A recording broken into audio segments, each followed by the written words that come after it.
गोनू झा जब बच्चे थे तब उनका मन पढ़ाई में नहीं लगता था। उनके माता पिता थे कि उनके पीछे हाथ धोकर पड़े रहते थे कि वे पढ़ें। गोनू झा बातूनी भी थे और चालाक भी। स्कूल में गुरुजी की बेंत से बचने का कोई न कोई अच्छा बहाना वे निकाल ही लेते थे और सहपाठियों के साथ चुहल करने से भी वे बाज नहीं आते थे। उनकी हाजिर जवाबी मुग्धकारी थी, जिसके कारण शिक्षकों का गुस्सा भी ठंडा हो जाया करता था। एक दिन उनके शिक्षक ने उनसे कहा, सुनो गोनू, तुम बुद्धिमान हो, चालाक हो, विवेकशील हो, फिर भी तुम शैतानियां करते रहते हो। ये अच्छी बात नहीं है। मैं देखता हूं तुम दिन भर कक्षा में सहपाठियों से बातें करते रहते हो। अब यह सब छोड़ो और अच्छे विद्यार्थी की तरह कक्षा में ध्यान से गुरुजनों की बातें सुनो। अपना पाठ याद करो। तुम पढ़ाई पर थोड़ा भी ध्यान दोगे तो बहुत अच्छा करोगे। गोनू झा हमेशा की तरह बोले, जी गुरुजी, मैं कक्षा में आपकी बातें ध्यान से सुना करूंगा। गुरुजी को लगा कि गोनू झा पर उनकी बातों का असर हुआ है।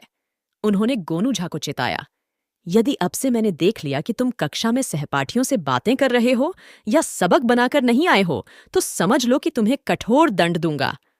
गोनू झा ने गुरुजी की गंभीर वाणी सुनी तो घबरा गए और कहने लगे, नहीं गुरुजी, अब मैं कक्षा में शैतानी नहीं करूंगा, किसी से बातचीत नहीं करूंगा।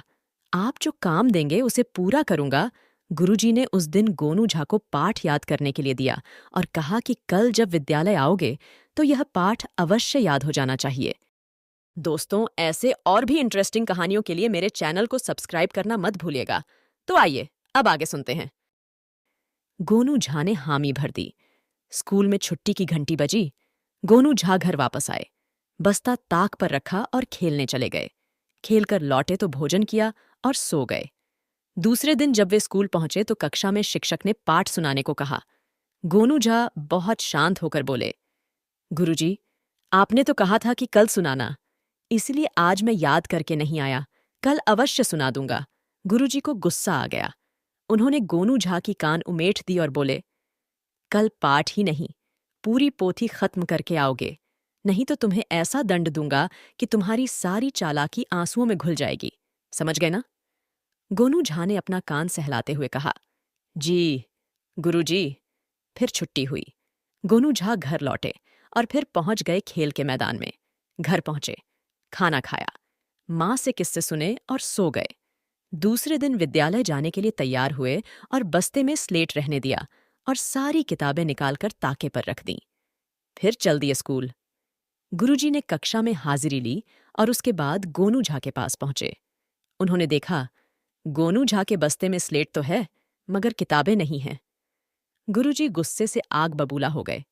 सोचने लगे, कितना ढीठ है गोनू झा। 2 दिनों से डांट सुन रहा है मगर सुधरने का नाम नहीं ले रहा है। उन्होंने पूछा, गोनू, क्या बात है, तुम किताब लेके नहीं आए हो?